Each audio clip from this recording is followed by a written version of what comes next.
नमस्कार दोस्तों, स्वागत है। आज का मुख्य ताजा खबर उत्तर प्रदेश के मुख्य समाचार के साथ साथ यूपी राज्य की आज की बड़ी खबरों पर। आज उत्तर प्रदेश के किसानों, गरीबों, मजदूरों, बेरोजगारों और माताओं बहनों के लिए बहुत बड़ी खुशखबरी सामने आ रही है। यूपी के अंदर से भ्रष्टाचार, गरीबी, भुखमरी, बिजली पानी की किल्लत, यह सब मिटाने के लिए योगी सरकार एक बड़ा कदम उठाने जा रही है। इस बार पीएम किसान सम्मान निधि की किस्त कब जारी होगी यह भी बताएंगे। साथ ही उत्तर प्रदेश के अंदर आज से तकरीबन 15 से 20 नए नियम लागू हो रहे हैं।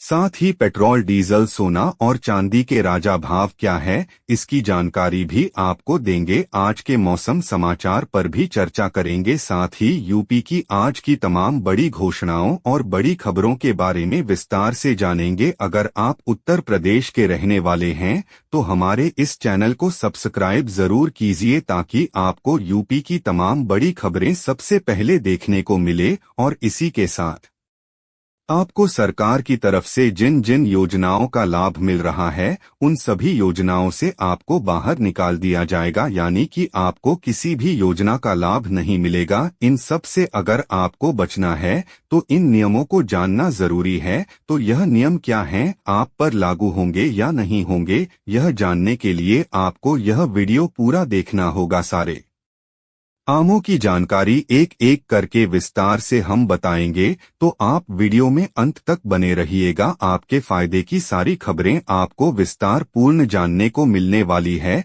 तो चलिए आपको आज की महत्वपूर्ण और बड़ी खबरें फटाफट बता देते। अमेठी के उद्योगपति राजेश मसाला ने मिसाल पेश करते हुए 101 गरीब बेटियों की शादी के लिए प्रत्येक को 1,51,000 रुपए की मदद दी। मीडिया पर भड़के अशोक गहलोत बोले, मीडिया वाले राहुल गांधी के नाम पर मनगढ़ंत कहानियां चलाते हैं और जनता को गुमराह करते हैं। चोरी को लेकर कांग्रेस ने 14 दिसंबर को दिल्ली में बड़ा हल्ला बोल करने का ऐलान करते हुए कहा कि वोट चोर अब गद्दी छोड़ो। एसआईआर पर सवाल उठाने पर केशव प्रसाद मौर्य अखिलेश यादव पर बरस पड़े और कहा कि अखिलेश का हाल कांग्रेस और आरजेडी से भी बुरा होने वाला है। केशव मौर्य ने 2 कदम आगे बढ़कर कहा कि समाजवादी पार्टी का पूरा सफाया तय है और अखिलेश की राजनीति अब ढलते सूरज जैसी है। पश्चिम बंगाल में बाबरी मस्जिद के ऐलान पर उत्तराखंड वक्फ बोर्ड के अध्यक्ष शादाब शम्स ने कहा कि बाबर एक दरिंदे का नाम है और उसके नाम पर मस्जिद किसी हाल में नहीं बनेगी। योगी आदित्यनाथ ने जनता दर्शन में लोगों को आश्वस्त किया कि किसी भी इलाज के लिए घबराने की जरूरत नहीं है और पूरा खर्च सरकार उठाएगी। एमसीडी चुनाव को देखते हुए दिल्ली मेट्रो ने घोषणा की कि 30 नवंबर और 3 दिसंबर को मेट्रो सुबह 4 बजे से रात 11:30 तक चलेगी। एसआईआर विवाद पर भूपेंद्र चौधरी भड़क उठे और बोले कि अखिलेश यादव का एजेंडा रोहिंग्या और घुसपैठियों को वोट दिलाकर देश को कमजोर करना है। बिहार विधानसभा में वोट चोरी का मुद्दा उभरने वाला है। आरजेडी नेता शक्ति यादव ने आरोप लगाया कि महिलाओं के खाते में पैसे डालकर वोट खरीदे गए। चक्रवाती तूफान ने श्रीलंका में भारी तबाही मचाई। 153 लोगों की मौत हो चुकी है और 200 से अधिक लोग लापता हैं। बिहार में 1 से 5 दिसंबर तक विधानसभा का शीतकालीन सत्र चलेगा और तेजस्वी यादव को आधिकारिक रूप से विपक्ष का नेता घोषित किया गया।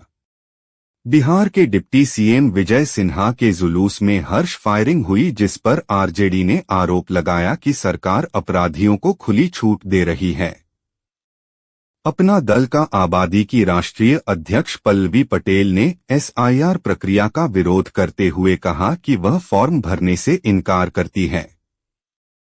चक्रवाती तूफान को लेकर तमिलनाडु और पुडुचेरी में रेड अलर्ट जारी हुआ और भारी बारिश की वजह से 54 से अधिक उड़ानें रद्द करनी पड़ी। दिल्ली से वाराणसी जा रही स्लीपर बस में कानपुर के पास भीषण आग लग गई और 38 यात्री बाल बाल बच गए।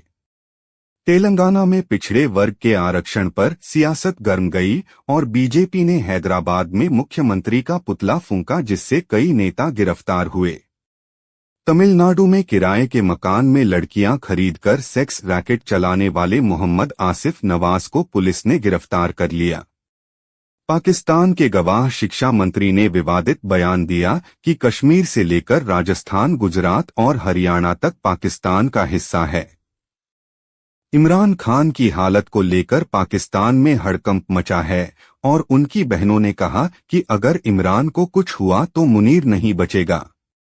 इमरान की रहस्यमयी स्थिति को लेकर पाकिस्तान की जनता सड़कों पर उतर आए और सरकार के खिलाफ जबरदस्त मोर्चा खुल गया।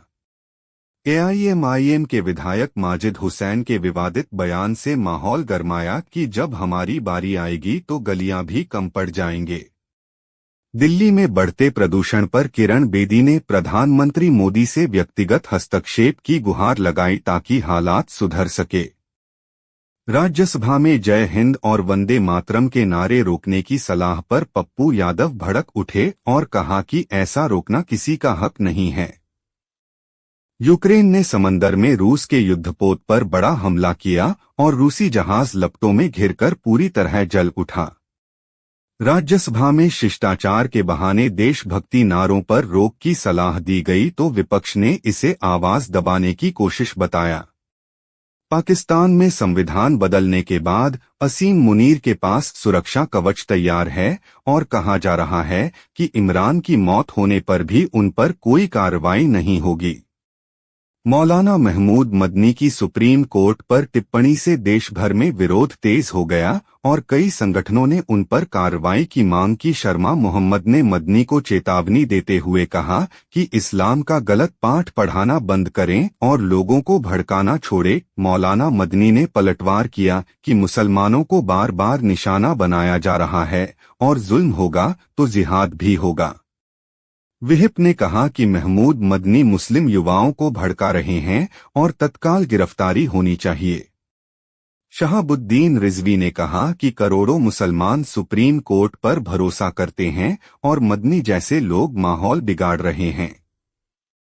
मौलाना मदनी ने दावा किया कि मुसलमान भारत में असुरक्षित हैं और उन्हें जबरन देश से बाहर किया जा रहा है। पाकिस्तान में कानून बदलने के बाद से मुनीर तानाशाह जैसे अधिकारों से लैस हो गए और संयुक्त राष्ट्र ने कड़ी चेतावनी जारी की है। बाबरी मस्जिद और ट्रिपल तलाक पर मौलाना मदनी के बयान फिर विवादों के केंद्र में आ गए और सुप्रीम कोर्ट पर भी सवाल उठाए गए। श्रीलंका में भयंकर तबाही के बाद आपातकाल घोषित कर दिया गया और 153 मौतों के बाद पूरे देश में इमरजेंसी लागू कर दी गई।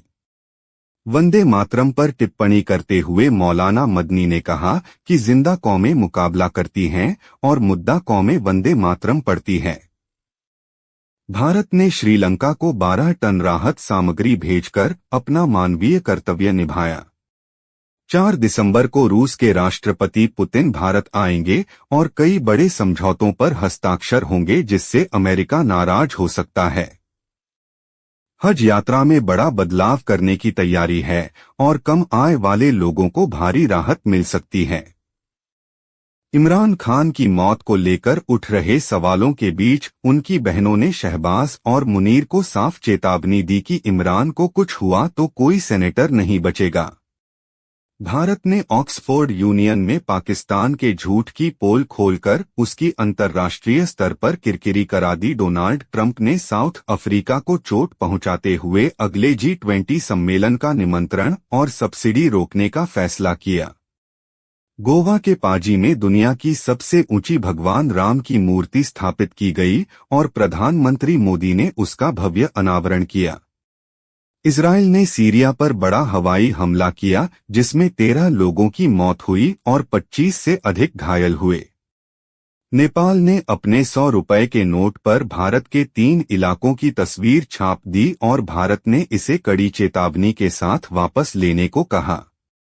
मध्य प्रदेश के मुख्यमंत्री मोहन यादव के बेटे और बहू ने बैलगाड़ी में बैठकर अत्यंत सादगी से सगाई की मिसाल पेश की। मौलाना मदनी के बयान पर मुख्तार अब्बास नकवी भड़क गए और कहा कि यह देश में दंगा भड़काने की सोची समझी साजिश है। वोटर लिस्ट रिवीजन के बीच चुनाव आयोग ने फैसला किया कि बीएलओ और सुपरवाइजर की सैलरी अब दोगुनी की जाएगी। उत्तर प्रदेश में बीजेपी ने नए प्रदेश अध्यक्ष की तलाश तेज कर दी है और अखिलेश यादव का पीडीएफ फार्मूला बीजेपी के लिए चुनौती बना हुआ है। बंगाल में बाबरी मस्जिद के ऐलान पर शहाबुद्दीन रिजवी ने कहा कि मस्जिद बनाना अधिकार है, लेकिन उसका नाम बाबरी रखना बिल्कुल सही नहीं होगा।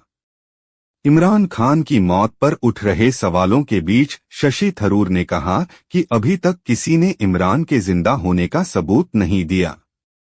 दिल्ली में प्रदूषण को लेकर कांग्रेस ने केंद्र और राज्य सरकार दोनों पर हमला बोला और कहा कि जनता को धीमे जहर में धकेला जा रहा है। माफिया मुख्तार अंसारी की पत्नी की करोड़ों की संपत्ति कुर्क करने के आदेश पर कोर्ट ने मुहर लगा दी है। एसआईआर को लेकर उपेंद्र कुशवाहा ने अखिलेश यादव पर तंज कसते हुए कहा कि बिहार ने साबित कर दिया है कि यह मुद्दा हवा हवाई है। आज का वीडियो कैसा लगा, एक लाइक जरूर करें।